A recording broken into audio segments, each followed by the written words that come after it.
Morning to all students. आज हम लोग बोर के मॉडल के बारे में पढ़ेंगे। दो मॉडल हम ऑलरेडी पढ़ चुके थे परमाणु के। पहला मॉडल पढ़ा था हम लोगों ने थॉमसन का और दूसरा मॉडल पढ़ा था हम लोगों ने रदरफोर्ड का। आज हम लोग तीसरा मॉडल पढ़ने के लिए जा रहे हैं, वो है आपका बोर का मॉडल।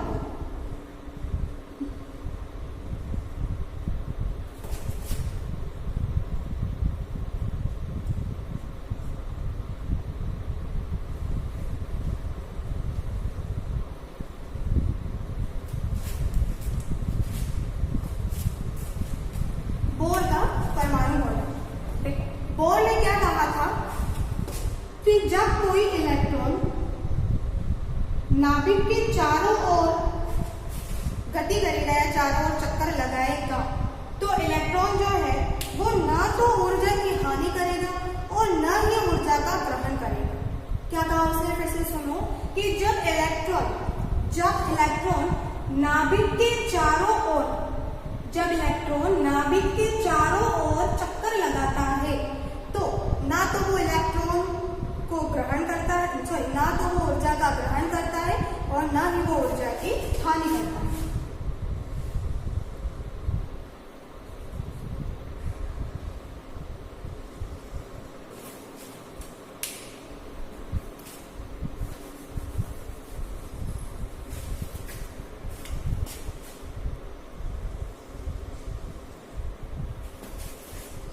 क्या कहा उसने कि जब इलेक्ट्रॉन इस नाभिक के चारों ओर चक्कर लगाएगा ना तो वो ऊर्जा की हानि करेगा और ना ही वो ऊर्जा को ग्रहण करेगा। जब इलेक्ट्रॉन नाभिक के चारों ओर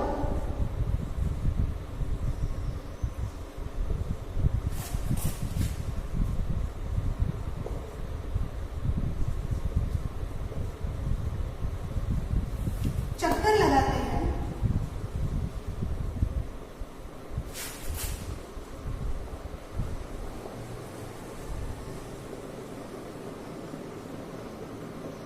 तब इलेक्ट्रॉन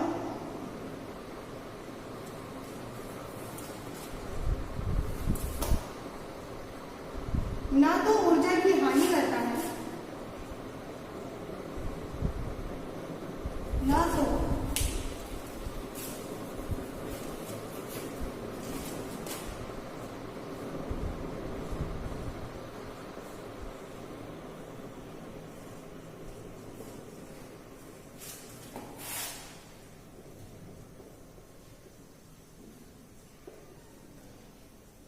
और ना ही ऊर्जा को ग्रहण करता है।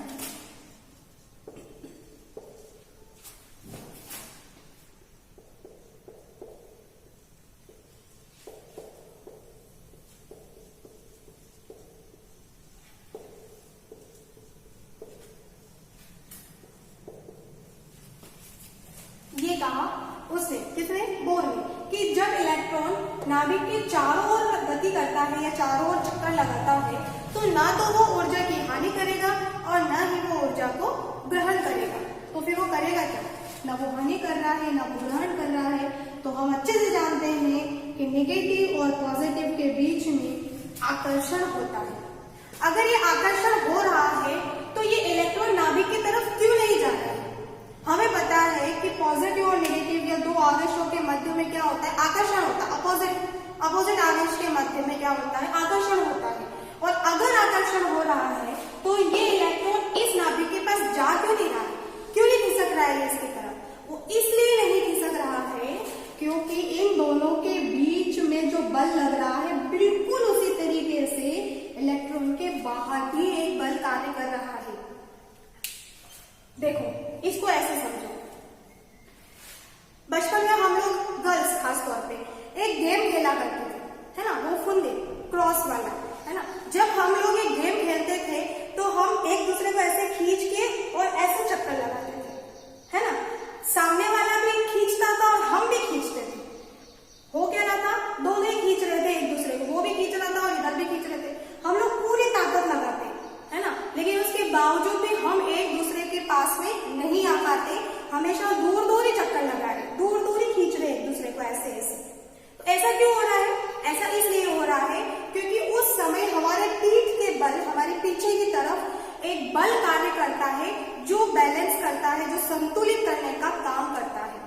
हमारे पीठ की तरफ बल लगने की वजह से ही हम एक दूसरे के पास नहीं आ पाते हैं और दूर दूर ही ऐसे चक्कर लगाते हैं।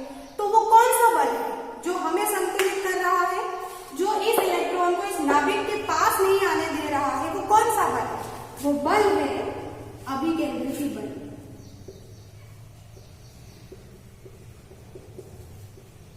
अभिकेंद्री बल। और बाहर कौन सा बल लग रहा है? अपकेंद्री बल।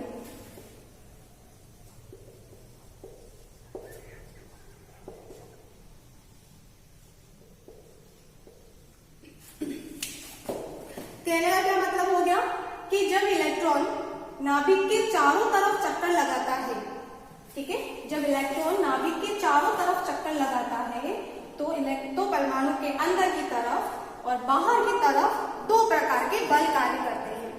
अंदर की तरफ जो बल कार्य करता है वो है अभिकेंद्रीय बल, और बाहर की तरफ जो बल कार्य कर रहा है वो है अपकेंद्रीय बल। अब इस अभिकेंद्रीय बल का काम क्या होता है? संतुलित करने का। क्या काम होता है? संतुलित करने का, बैलेंस बना के रखता है। इसी की वजह से इलेक्ट्रॉन नाभिक की तरफ आकर्षित नहीं हो पा रहा है, मतलब इलेक्ट्रॉन जो है वो नाभिक के पास से नहीं आ पा रहा है, क्योंकि जो बल यहाँ काम कर रहा है वही बल जो है वो इलेक्ट्रॉन के बाहर की तरफ भी काम करता है।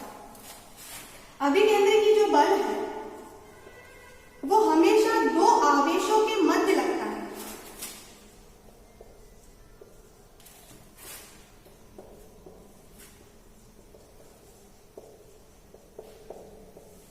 दो आवेशों के मध्य लगने वाला बल।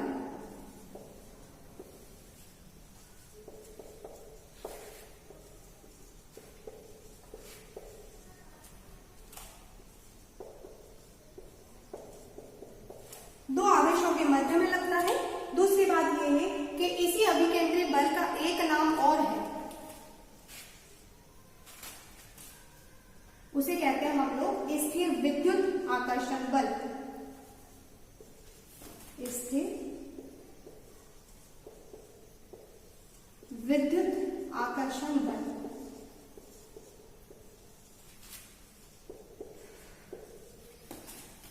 स्थिर विद्युत आकर्षण बल कहो या अभिकेंद्री बल कहो, आप इसके लिए भी कह सकते हो कि स्थिर विद्युत आकर्षण बल जो है वो दो आवेशों के मध्य में लगता है।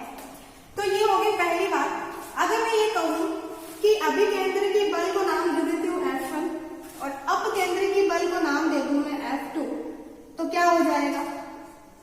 F1 बराबर F2।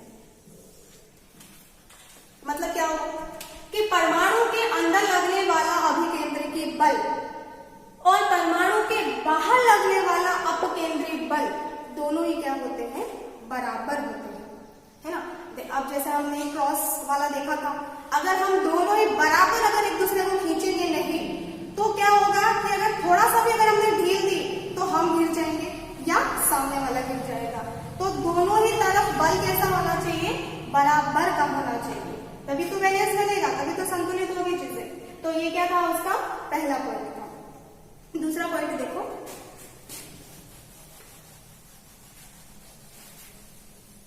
दूसरा वो ये कहता है, जैसे कि हम ये बात अच्छे से जानते हैं कि इलेक्ट्रॉन जो है वो परमाणु के चारों तरफ वृत्ताकार रूप से गति करता है, लेकिन वो गति करता किसमें है? कुछ तो होगा, कक्षा भी हो सकता है, कक्षा भी हो सकता है, ऊर्जा स्तर भी हो सकता है, कुछ भी हो सकता है। तो उसका दूसरा पॉइंट ये कहता है, ये है नाभिक।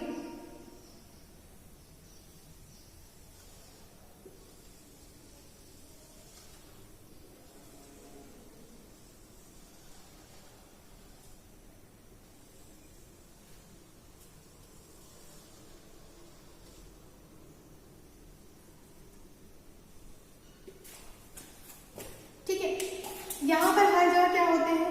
इलेक्ट्रॉन होते हैं।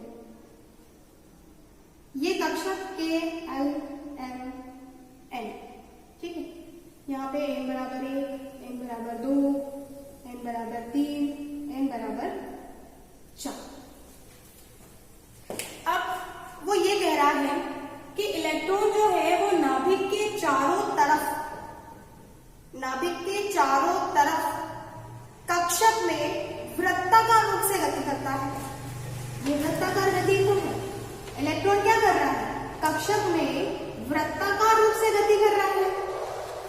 लेकिन वो वृत्ताकार गति भी कब करेगा, जब कोणीय संवेग mvr बराबर h/2π का पूर्ण गुणज हो।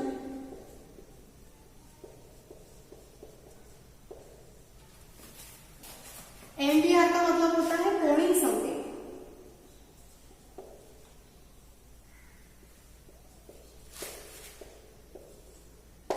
कोणीय संवेग, ये संवेग के बारे में हम लोग 9th में पढ़कर आए हैं कि संवेग क्या होता है।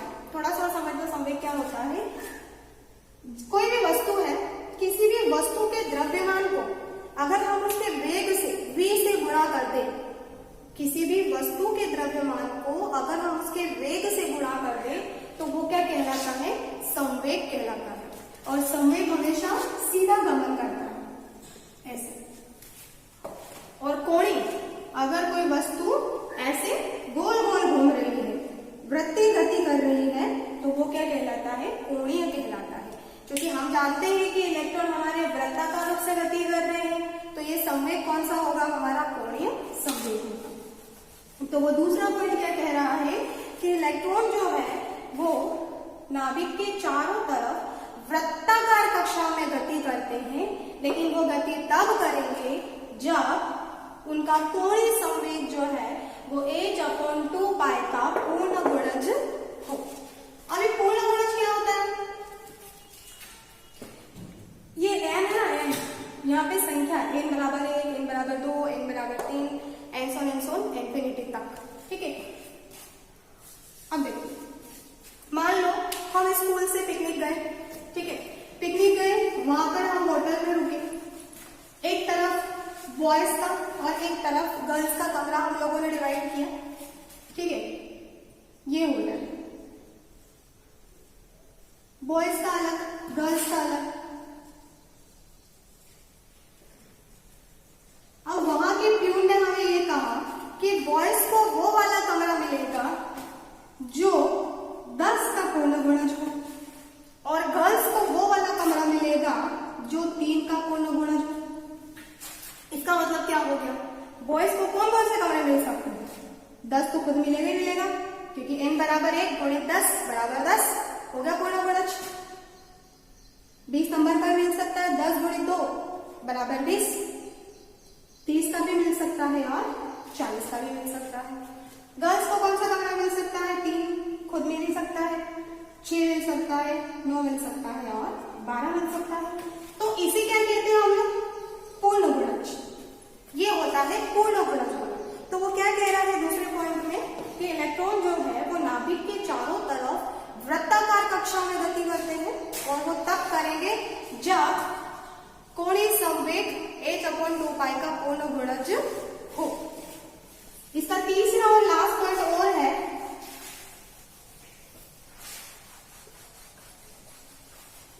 जो हम पढ़ेंगे यहां तक। पहला और दूसरा पॉइंट रिवाइज कर लो।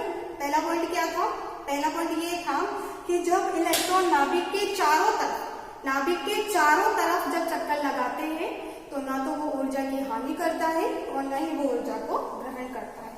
अर्थात जब इलेक्ट्रॉन नाभिक के चारों तरफ चक्कर लगाएगा तो इलेक्ट्रॉन के अंदर, मतलब परमाणु के अंदर लगने वाला अभिकेंद्रिकी बल और परमाणु के बाहर लगने वाला अपकेंद्रिकी बल क्या होंगे, दोनों ही बराबर होंगे।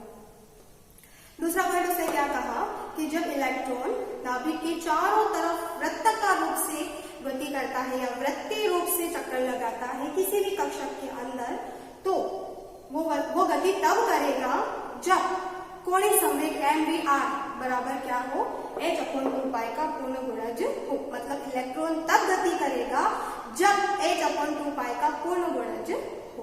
और कक्षक का मतलब क्या होता है, इलेक्ट्रॉन जिस ऊर्जा स्तर में चक्कर लगा रहे हैं वो क्या कहलाता है, उसका कक्षक कहलाता है।